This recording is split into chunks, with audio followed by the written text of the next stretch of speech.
Hey, what's up guys? Aramid here bringing you another Rogue video, and today I want to talk to you guys about tier 2.5 from AQ40. I did recently finish my 5 out of 5 set of 2.5, so I wanted to make this video just to compare the stats to a few other sets people are using, but also the most exciting part, to go over the damage bonus to Eviscerate from having the full set. And if you guys are here after watching Sarth's video about Jam Gabar, make sure you stay tuned until the end for a little something special. And thank you, Sarth, for having me featured on your video. I had a whole lot of fun making that with you. I'm looking forward to the next one.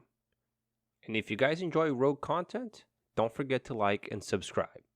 Anyways, let's jump right in.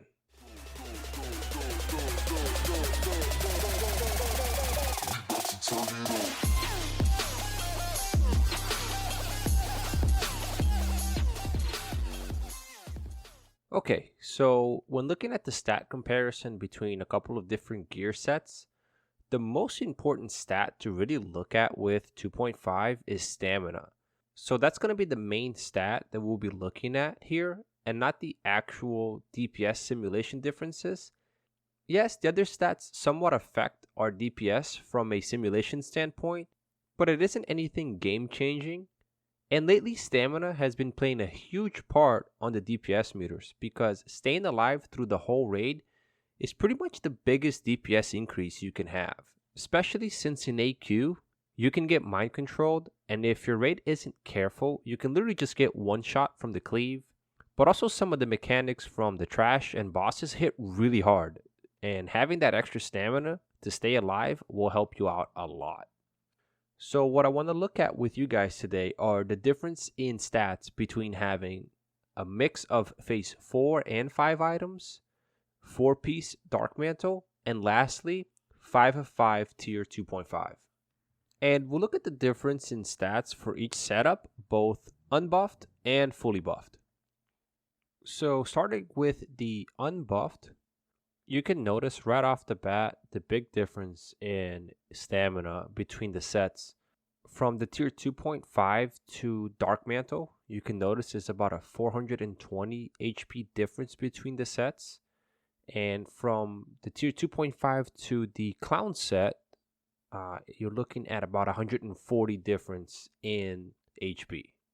And looking at the other stats like attack power, you can see that 2.5 is about 85 more attack power than the Darkmantle, but Darkmantle does make up for that because of its procs. But compared to the Clown Set, which is just as consistent, I would say, it's only about a 22 attack power difference, so not much there. And looking at the crit, you get about 1.5 more percent crit from 2.5 compared to Darkmantle and the Clown Set.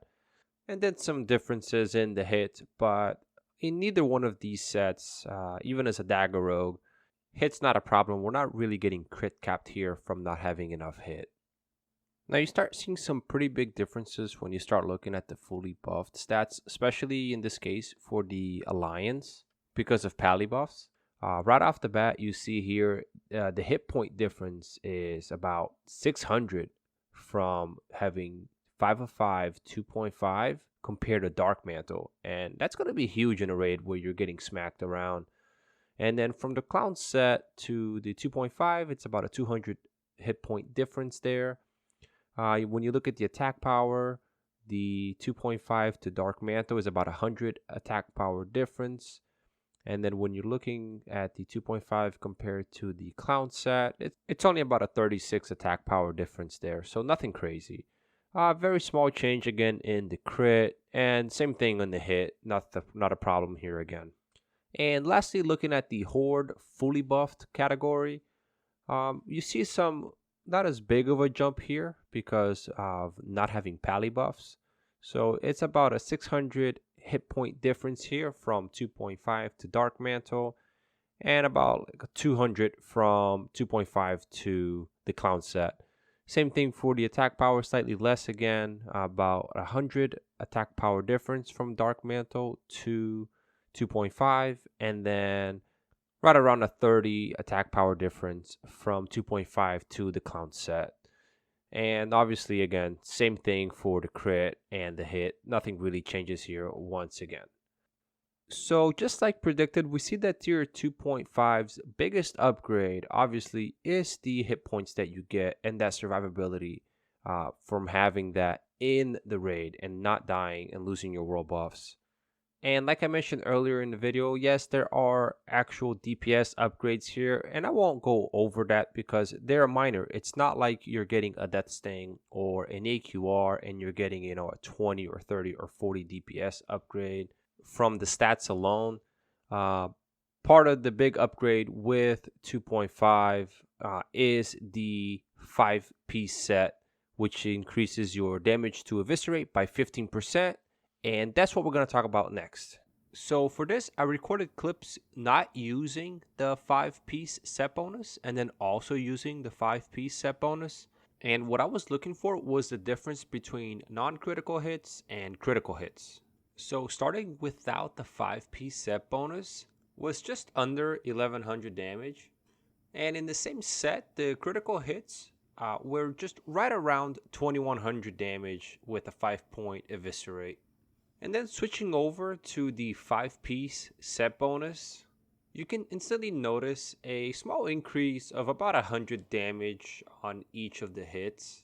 But then things start looking a little bit more exciting when you look at the critical hits. They do seem to scale a little bit better as you would expect with criticals. So this part was actually quite interesting to look at.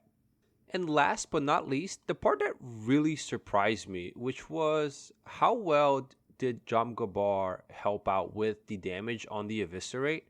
It was quite surprising to see that it pretty much increased the damage just as much as the set would, actually a little bit more.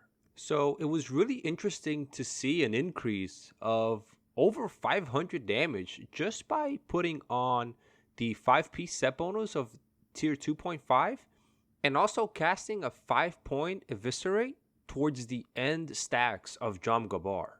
So to finish things off, I decided to up the ante and get the target down to 0 armor, do a 5-point Eviscerate with 10 stacks of Jomgabar, and boy, the damage went from 2600 to 3000, which was absolutely insane to see, which tells me that we should be expecting some really huge numbers from Eviscerate in a raid, fully buffed, on a target that has all the debuffs.